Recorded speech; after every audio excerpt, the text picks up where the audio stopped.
Food festival মেলা হলে সেটাকে আর মিস করা যায়? আর যদি হয় বাসার একদম কাছে, ওয়ার্কিং ডিস্টেন্স, তাহলে তো আর কোনো কথাই নেই।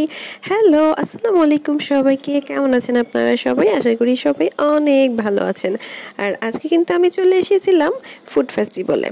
তো আপনাদের সাথে শেয়ার করছি কিছু ভিডিও, যেহেতু এইখানে আমি অনেক টাইম ধরে ভিডিও করেছিলাম, তো এটা ধাপে ধাপে দিতে হবে। আজকে প্রথম পার্ট নিয়ে চলে এসেছি। আর ঘুরতে ঘুরতে কিন্তু আপনাদেরকে অনেকগুলো স্টল দেখিয়ে দিচ্ছিলাম। আর এখানে দেখেন কি ইয়াম্মি ডেজার্টগুলো ছিল, খুব লোভনীয় লাগছিল এই পিৎজাগুলো দেখে। এখানে পিৎজা আর ডেজার্ট, পুডিং, এইগুলোর আইটেমগুলো ছিল খুব মজাদার। আর এখানে ওয়েজেস ছিল।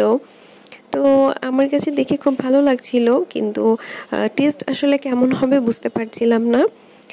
তো আমরা ট্রাই করেছিলাম পরে পিৎজা, দেখলাম যে হ্যাঁ ভালোই। আর ডেজার্টটা কিন্তু অসাধারণ ছিল।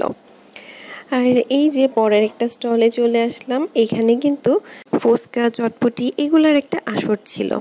আর এইদিকে কি সুন্দর করে পেঁয়াজ কাটছিল, ঝালমুড়ির আইটেমও ছিল এখানে। তো লোভনীয় লাগছিল দেখে, মনে হচ্ছিল যে ঝালমুড়িটাই খুব বেস্ট হবে। তো এখানে আমি দেখলাম আবার লেবু টক, তারপরে টক ঝাল, এরকম করে এই টকগুলা সাজিয়ে রেখেছে। আর ফুচকা ছিল, খুব মজা লাগছিল দেখতে। তো আমি আর পরে ফুচকা খাইনি, ওই দিন রাজকচুরি খেয়েছিলাম, সেটা আরেকটা ভিডিওতে আপনাদের সাথে শেয়ার করব। আর এই দিকে দেখেন পরের স্টলটাতে এখানে কিন্তু সি ফিশ আইটেম ছিল, ফ্রাই টাইপের সব কিছু ছিল। আর মুখরোচক অনেক। এই যে মাছ ফ্রাইগুলো, এগুলো দেখলে কিন্তু কক্সবাজারের কথা মনে পড়ে যায়। ওইখানে গেলে কিন্তু এই ধরনের ফ্রাইতে একদম ভরপুর থাকে, সন্ধ্যা হলেই জমজমাট হয়ে যায়। চিংড়ি ফ্রাইটা কিন্তু আগে আমরা বাণিজ্য মেলায় গেলে দেখতাম অনেক সময়। তো এখানে এগুলো দেখে খুব ভালো লাগলো। আর এই দিকে দেখেন কি কালারফুল ভাপা পিঠা, তাই না? দেখেই কিন্তু খুব লোভনীয় লাগছে।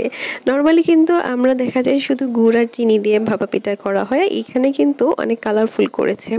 জিনিসটা অনেক ইউনিক লাগলো আমার। আর এখানে ডিম দিয়ে চিতই করছিল। আর এইদিকে দেখেন দুধে ভিজানো পিঠাগুলা, অনেকের দেশেই দুধে ভিজানো পিঠাগুলা খুব পছন্দ করে।